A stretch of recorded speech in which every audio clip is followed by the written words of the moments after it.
Happy Canada Day Canada Day Happy Canada Day Happy Canada Day สุขสันต์วันชาติแคนาดาสุขสันต์วันชาติแคนาดา Good morning Canada Day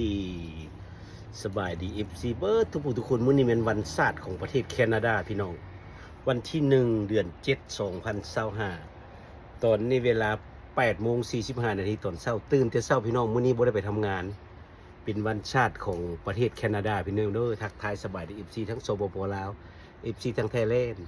FC ทั้งเมืองนอกน้ำเนาะเบิดทั่วโลกพี่น้องโดยเฉพาะกับ FC อยู่ทางแคนาดาเฮาวันชาติแคนาดาพี่น้องมื้อนี้มาด้วยสีแดงเฮาสิซุ่มเซลเด็กน้อยแต่ว่าฝนตกพี่น้องมื้อนี้นี่ฝนตกแต่เมื่อคืนนี้มาบึดมันก็บ่ตกหลายดอกอากาศตอนนี้อยู่ที่23องศาอากาศก็สิฮอด27องศาแต่ก็สิมีครึ้มดีนบ่ฮ้อนมันบ่ตกมันเช้าตกแล้วแหละแล้วก็มีแดดตอนบ่ายๆฮอด27องศาพี่น้องมื้อนี้เป็นมื้อวันอังคารเดือน7วันที่1แล้วพี่น้อง Happy Canada Day Happy Canada Day Happy Canada Day Happy Canada Day Happy Canada Day พี่น้องสุขสันต์วันชาติแคนาดามื้อนี้เบิดแคนาดาเขาจะหยุดเวียกเบิดพี่น้องมื้อนี้เป็นวันชาติของแคนาดาวันที่1เดือน7จื้อไว้เด้อแต่ละปีพี่น้อง